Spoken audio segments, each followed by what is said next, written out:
¿Es el modelo argentino el espejo donde se mira la nueva derecha europea? Si hace poco analizamos la doctrina Trump, hoy cruzamos el charco para ver cómo Javier Milei dinamita el modelo laboral. Pero ojo, porque esta no es una aventura solitaria. Es la misma senda que aplaude Meloni en Italia y que sigue de cerca Ayuso en Madrid. Un análisis sobre el fin de los derechos tradicionales y el nacimiento de una nueva era laboral.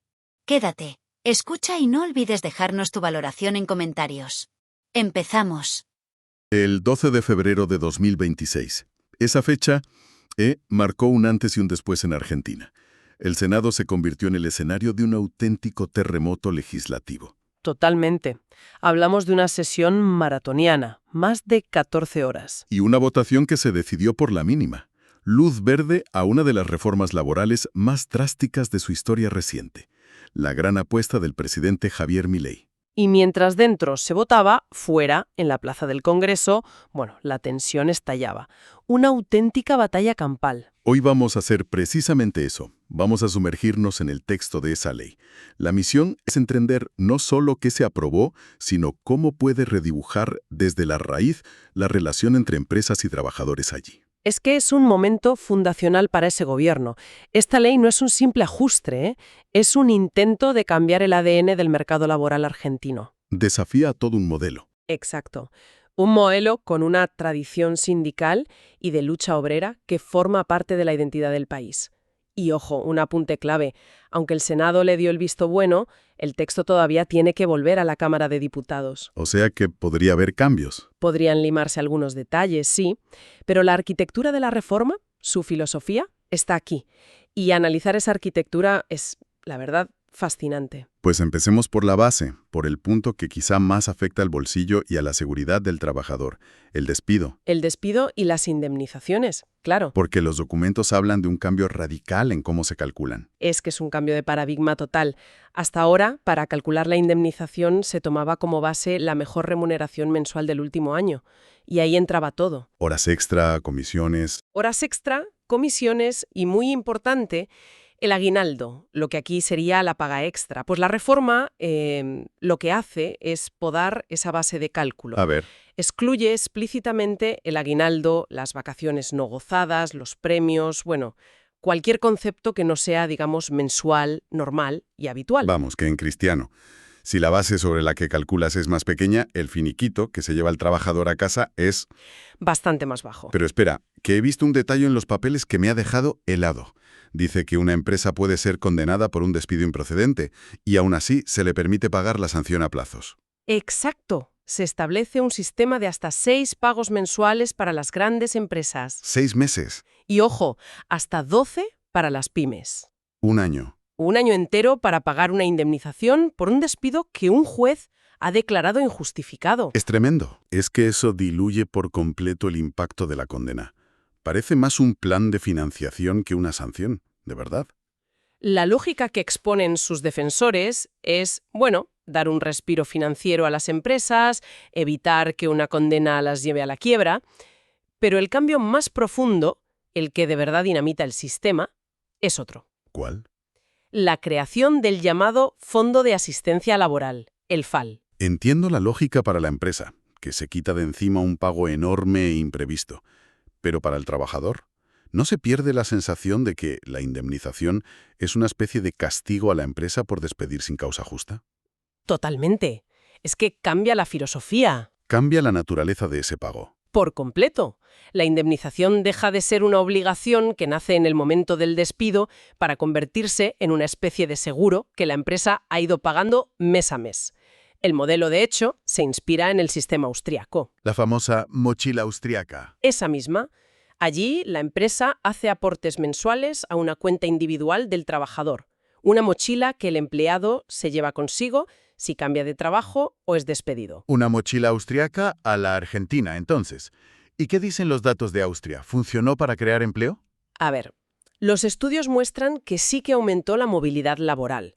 La gente cambia más de trabajo, eso es un hecho. Pero el jurado todavía delibera sobre si creó más empleo neto o si simplemente facilitó un ciclo de contratar y despedir mucho más rápido y más barato. El argumento del gobierno de Milei es que al eliminar el miedo a la indemnización se incentiva la contratación. Claro. Aunque claro, los sindicatos en los documentos que manejamos argumentan justo lo contrario, que ese miedo es en realidad responsabilidad. Exacto. A despedir sin consecuencias ante el primer bache económico que venga.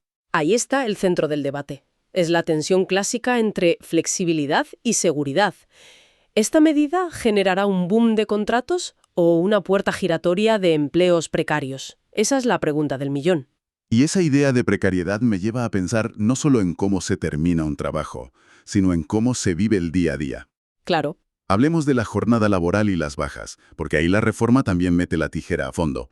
Así es. Si el despido es el final del camino, estos cambios afectan a cada paso del trayecto. Por ejemplo, las vacaciones. ¿Qué pasa con las vacaciones? La reforma permite fraccionarlas en periodos de hasta 7 días. Bueno, eso no suena tan raro. Aquí en España también se puede pactar algo así. Cierto, pero aquí viene el detalle crucial. El texto solo garantiza que el trabajador pueda disfrutar de un periodo de vacaciones en verano, coincidiendo con las de los hijos, una vez cada 3 años. ¿Cómo? ¿Una vez cada 3 años? Una vez cada 3 años. Los otros 2, la empresa puede decidir que te las tomes en mayo o en noviembre.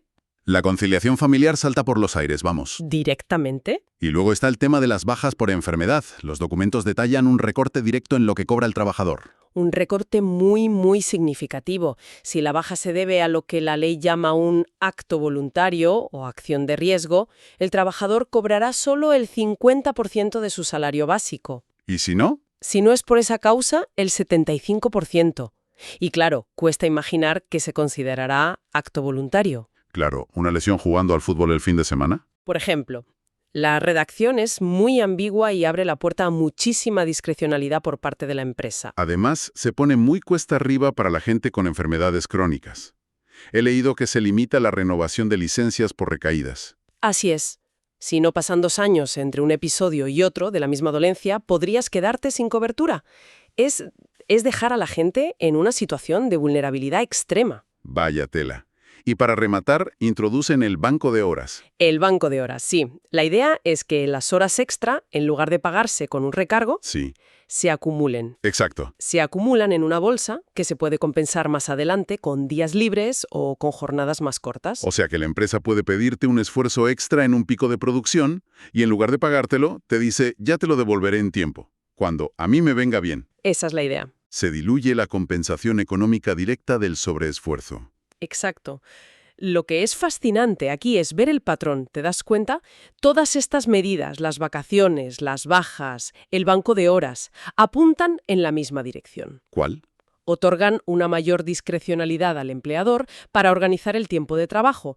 El panorama que dibujan es un modelo donde las condiciones se negocian cada vez más a nivel individual. Entre un trabajador aislado y la empresa. Justo, en lugar de hacerlo de forma colectiva. Y todos sabemos quién tiene la sartén por el mango en esa negociación 1 a 1. Y hablando de tener la sartén por el mango, eso nos lleva directamente al tercer gran bloque, el que va al corazón del poder colectivo. Los sindicatos y el derecho a huelga. Es una reconfiguración total del equilibrio de poder. Empecemos por la huelga. Se amplía de forma masiva la lista de sectores esenciales. Donde hay que garantizar unos servicios mínimos muy altos, ¿no? Altísimos. Un 75% del servicio. A los clásicos como sanidad o energía se añaden ahora telecomunicaciones, servicios portuarios, aduanas, control migratorio y la educación en todos sus niveles, salvo la universitaria. Un 75% de servicio mínimo es, en la práctica, anular la huelga. ¿Qué capacidad de presión te queda? Ninguna. Pero es que no se detienen ahí. Crean una nueva categoría con un nombre que parece de ciencia ficción. A ver. Servicios de importancia trascendental. Suena grandilocuente. Y es un cajón desastre donde entra casi todo.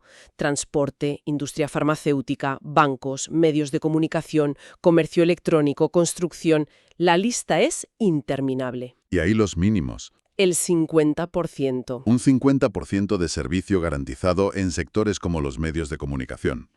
Eso no anula casi por completo el efecto de una huelga. Es vaciar de contenido el derecho. Lo limita de una forma extraordinaria. La capacidad de paralización, que es la esencia de una huelga, queda reducida a la mínima expresión en la mayor parte de la economía. Pero la ofensiva va mucho más allá. Muchísimo más allá. La ley modifica directamente la ley de asociaciones sindicales para controlar la vida interna de los propios sindicatos. Aquí es donde la cosa se pone realmente seria. Los papeles dicen que las asambleas de trabajadores no podrán afectar el normal funcionamiento de la empresa y, atención, Dilo. necesitarán autorización previa del empleador. ¿Te lo imaginas? Tener que pedirle permiso a tu jefe para reunirte con tus compañeros a debatir sobre vuestras condiciones laborales. Suena a algo de otro siglo. Totalmente. Y, por si fuera poco, acciones de protesta muy arraigadas en Argentina, como los bloqueos o las tomas de empresas, se tipifican como infracciones muy graves. Abriendo la puerta a despidos. A despidos justificados y a multas millonarias para los sindicatos. Es un intento de ahogar la protesta social y sindical por todas las vías posibles. Vale, si conectamos todos los puntos, el objetivo parece inequívoco. Reducir drásticamente la capacidad de presión de los sindicatos. Sin duda. Pero hay dos cambios más técnicos, si quieres, que son los que de verdad pueden demoler el poder sindical tradicional. El primero es la eliminación del principio de ultraactividad. Explícanos qué es eso, porque suena muy técnico pero parece clave. Es fundamental. La ultraactividad significa que cuando un convenio colectivo vencía, sus condiciones seguían vigentes hasta que se firmara uno nuevo. Da una red de seguridad. Y poder de negociación a los sindicatos. No tenían prisa por firmar a la baja. Con la nueva ley, convenio vencido, convenio muerto. Se vuelve a cero. Te obliga a una renegociación constante. Y en una posición de debilidad mucho mayor. Te ponen una pistola en el pecho para que renegocies a la bajada o te quedes sin nada. Tremendo. ¿Y el segundo misil? La prevalencia de los convenios de empresa sobre los convenios sectoriales.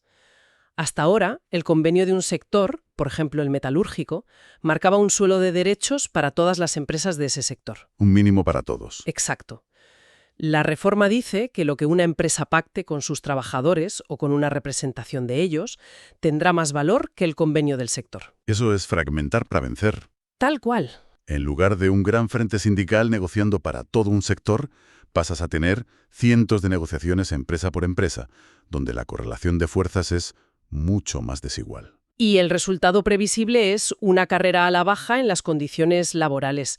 Es un cambio estructural que atomiza la negociación y debilita la solidaridad entre trabajadores del mismo sector. Y todo esto, como decíamos al principio, no se aprobó en un laboratorio. El contexto político fue clave. Fue el primer gran triunfo legislativo del gobierno de Milei en 2026. Y no lo consiguió solo, para nada. Necesitó apoyos. Fue una victoria pírrica que necesitó del apoyo crucial de otros partidos. Propuesta Republicana, el partido del expresidente Macri y sectores de la Unión Cívica Radical. Hubo mucha negociación por detrás. Frenética. Con los gobernadores de las provincias para asegurarse los votos de sus senadores, intercambiando apoyos por recursos, lo típico. Y mientras dentro del Senado se tejían esas alianzas, fuera, la plaza del Congreso era un caos. Las imágenes de los documentos y las crónicas son brutales. Hablan de horas de enfrentamientos, gases lacrimógenos, balas de goma, coches incendiados, decenas de heridos y detenidos. Es que esa imagen es la metáfora perfecta. Lo es. La reforma no es solo un texto legal, es el epicentro de un conflicto social y político profundísimo en Argentina. La aprobación en el Senado es una victoria para el gobierno, sin duda, un paso de gigante. Pero es solo eso, un paso. La implementación de esta ley en la calle, en las fábricas y en los tribunales, y la respuesta que genere en la sociedad, bueno, esos serán los siguientes capítulos. Entonces, si tuviéramos que resumir, estamos ante un proyecto que redibuja por completo el mapa laboral argentino. Por un lado, abarata y facilita el despido. Sí.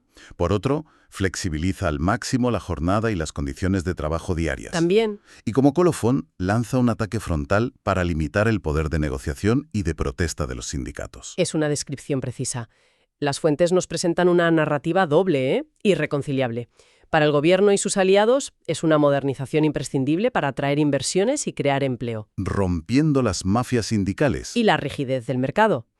Para los sindicatos y la oposición es la mayor pérdida de derechos para la clase trabajadora en generaciones, un regreso a condiciones laborales del siglo XIX. Dos visiones de país que chocan como dos trenes. Por completo. Y esto nos lleva a la reflexión final. Los documentos que hemos analizado describen con una precisión casi quirúrgica los cambios en las reglas del juego. Sí. La pregunta que queda flotando en el aire y que solo el tiempo responderá es una que va más allá de la economía. En un país cuya identidad cultural y política está tan marcada por el peronismo y el movimiento obrero, con una historia de lucha sindical tan profunda, ¿cómo reaccionará el tejido social a largo plazo? Cuando todo esto deje de ser papel. Exacto. Cuando estas nuevas reglas dejen de ser un texto en el boletín oficial y se conviertan en la realidad del día a día, en cada fábrica, en cada oficina y en cada comercio. ¿Es posible desmantelar esa cultura del trabajo por decreto? Esa es la verdadera incógnita.